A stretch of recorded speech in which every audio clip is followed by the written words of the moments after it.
ধর্মেন্দ্র প্রধানের পদত্যাগের পর ভারতের নতুন শিক্ষামন্ত্রী হিসেবে অতিরিক্ত দায়িত্ব পেয়েছেন কেন্দ্রীয় মন্ত্রী প্রহ্লাদ যোশী। দীর্ঘ রাজনৈতিক অভিজ্ঞতা ও কেন্দ্রীয় সরকারের গুরুত্বপূর্ণ একাধিক মন্ত্রণালয় পরিচালনার অভিজ্ঞতার কারণেই তার উপর আস্থা রেখেছে নরেন্দ্র মোদী সরকার। 1962 সালের 27 নভেম্বর কর্ণাটকের ধারওয়াড়ে জন্ম প্রহ্লাদ যোশীর। পেশায় আইনজীবী হলেও ছাত্রজীবন থেকেই যুক্ত হন রাজনীতিতে। তিনি দীর্ঘদিন ধরে ভারতীয় জনতা পার্টির রাজনীতির সঙ্গে সম্পৃক্ত।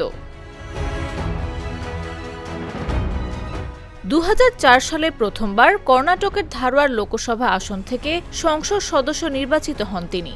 এরপর টানা একাধিকবার একই আসন থেকে জয়ী হয়ে বিজেপির অন্যতম অভিজ্ঞ সংসদ সদস্যে পরিণত হন। সংসদীয় রাজনীতির পাশাপাশি বিজেপির সাংগঠনিক দায়িত্ব পালন করেছেন প্রহ্লাদ যোশী। কর্ণাটক বিজেপির সভাপতি হিসেবেও দায়িত্ব পালন করেন তিনি। দলের সাংগঠনিক দক্ষতার জন্য কেন্দ্রীয় নেতৃত্বের আস্থাভাজন হিসেবে পরিচিত। 2019 সালে দ্বিতীয় মেয়াদে নরেন্দ্র মোদী সরকার গঠনের পর তাকে সংসদীয় বিষয়ক, কলা ও খনি মন্ত্রণালয়ের দায়িত্ব দেওয়া হয়। পরে 2024 সালে তিনি উপভোক্তা বিষয়ক, খাদ্য ও গণবণ্টন এবং নতুন ও নবায়নযোগ্য শক্তি মন্ত্রণালয়ের দায়িত্ব পান।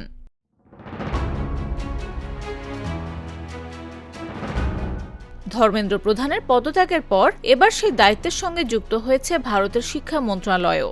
নিট পরীক্ষা বিতর্কের পর দেশের শিক্ষা ব্যবস্থায় আস্থা ফিরিয়ে আনা এবং চলমান সংকট মোকাবেলা এখন প্রহ্লাদ যোশীর সামনে সবচেয়ে বড় চ্যালেঞ্জ। নিউজ ডেস্ক, জাগো নিউজ।